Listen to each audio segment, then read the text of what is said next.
Welcome back. आप देख रहे हैं आज पाकिस्तान और अब मैं आपकी मुलाकात करा रही हूँ एक ऐसी शख्सियत से जो हमारे पास पहले भी आ चुकी हैं। She is very very concern about her community और बड़ा ज़बरदस्त काम कर रही हैं। It's not wrong to call her a budding upcoming community leader.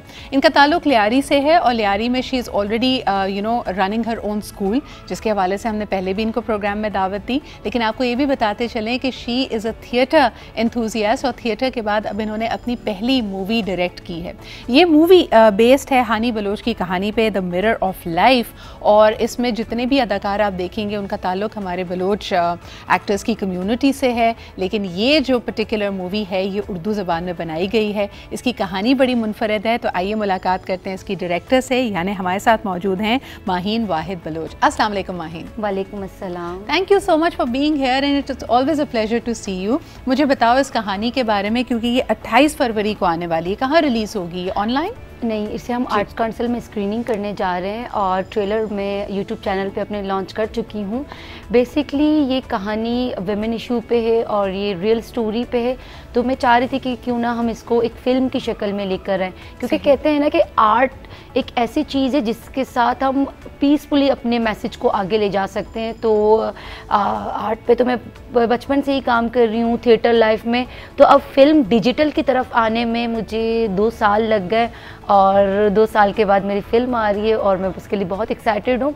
और साथ में ये है कि एक मैसेज है जो हमारे विमेन इश्यूज़ हैं, जो हर घर की कहानी है, उसे मैं आगे तक लेकर जाऊँ और उसे प्रमोट करूँ ताकि वो चीज़ें अब जैसे हम 2022 में हैं, अब वो चीज़ें रिपीट ना हो। क्योंकि अब अगर हम देखें तो दुनिया कितने आगे जा चुकी है, लेकिन हम फिर भी वही टैबूज़ पे अटके हुए हैं। तो इसीलिए मैं ये फ़िल्म बनाना चाह रही थी कि आजकल हम अपने इस मुल्क को, अपनी औरतों को महफूज करें, उनके लिए, उनके हक़ के लिए बात करें और ये इश्यूज़ पे बात किया जाए। बिल्कुल सही। माहीन, मुझे बताओ कि क्योंकि तुम एक कम्युनिटी स्कूल भी रन करती हो और तुमने एक बाकायदा चेंज लाने के लिए बड़ी मेहनत की है, ये चेंज किस हद तक आया है? क्या आपको लगता है कि अब जो वालिदैन है वो बहुत कम उम्री में अपनी बेटियों की शादी नहीं करना चाहते, या अभी भी वही समाजी दबाव महसूस करते हुए वो समझते हैं कि नहीं जी 16, 17 या बल्कि कभी कभार तो 13, 14 साल की बच्चियों की भी शादी कर दी जाती है? इससे पहले मैं देखती थी तो हमारे पास केसेस बहुत ज़्यादा होते थे इस तरह के, लेकिन जाहिर सी बात है हर कोई 100% चेंज नहीं ला सकता। अगर हम सोच के भी रहें कि हम 100% चेंज लाएंगे तो चेंज कभी नहीं आ सकता। मैंने जब काम करना स्टार्ट किया है तो मुझे खुशी इस बात की होती है कि हर साल भी हमारे पास बच्चे आगे निकलते हैं, कॉलेज के लिए निकलते हैं। तकलीफ़ें तो हैं, जाहिर सी बात है हमारे पास रिसोर्सेज नहीं है, लेकिन उसके बावजूद इस साल अगर मैंने देखे तो मेरे सारे स्टूडेंट से मतलब ज़्यादातर स्टूडेंट यूनिवर्सिटी लेवल तक पहुँच गए।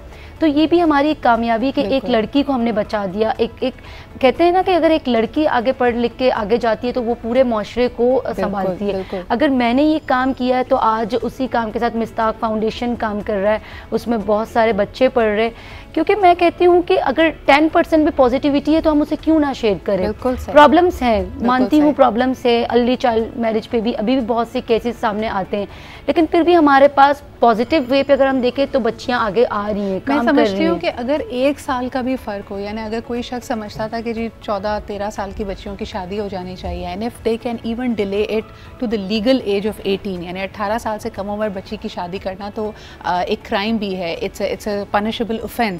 लेकिन अगर आप 1-2 साल की भी देरी करते हैं तो मेरे ख्याल में we are making a difference. ये रहा है कि वो क्या तकालीफ हैं जो एक लड़की at a personal level and at a different at professional level, societal levels उनको फेस करती है।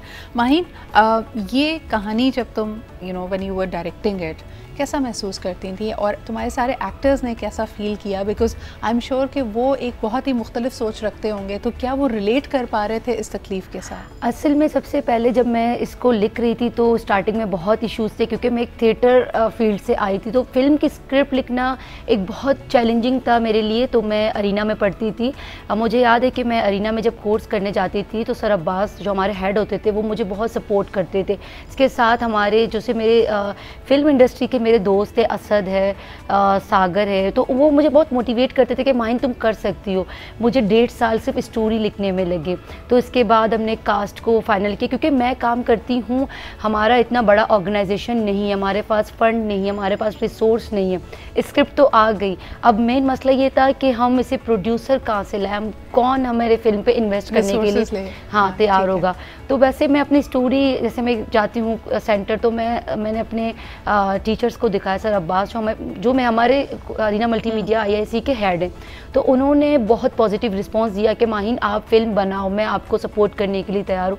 मतलब ऐसे लोग मिलते हैं आपको। तो आपको थ्रू आउट ये, क्योंकि एक इंडिपेंडेंट फिल्म है माहिन और कम बजट पे बनी है, लगभग कितना बजट आपको रेज करना पड़ा इसको बनाने के लिए? इसमें हमने सारे आर्टिस्ट ने हमारे साथ वॉलंटियर काम किया। जैसे बाम प्रोडक्शन है, उसमें उन्होंने हमारे साथ फ्री में काम किया, क्योंकि मैं भी उनके साथ काम करती रहती हूँ। जैसे अगर उनको मेरी नीड होती है, तमाम जैसे कहते हैं ना स्टार्टअप्स में बूटस्ट्रैपिंग की, तो लेकिन फिर भी जैसे हमारे पास कोई कैमरा गैजेट ये सारी चीज़ें नहीं थी, सब कुछ रेंट पे लाना, सेट बनाना, हमारा 1 लाख समथिंग इसी में खर्चा हुआ। लेकिन ये भी सर अब्बास ने हमारी बहुत हेल्प की कि वो देखिए ये पहला कदम है। इंशाल्लाह ताला the most important thing about a movie is the story. और दूसरी बात मैं ज़रूर शेयर करना चाहती हूँ कि अगर मैंने जब इस फिल्म का इनिशिएटिव लिया, तो मेरी फैमिली ने बहुत पॉजिटिव रिस्पॉन्स दिया, जो कि मैं हर वक्त कहती हूँ कि हर लड़की की फैमिली इस तरह होनी चाहिए। जैसे आप देखें कि मेन लीड एक्ट्रेस मेरी कुछ छोटी सिस्टर माइका ने, वो भी थिएटर आर्टिस्ट है और वो सॉन्ग कर चुकी है, वो अलग अलग फिल्मों में भी काम कर चुकी है। वो यकीनन उसके अंदर आपको लोगों की मदद भी लेनी पड़ती है।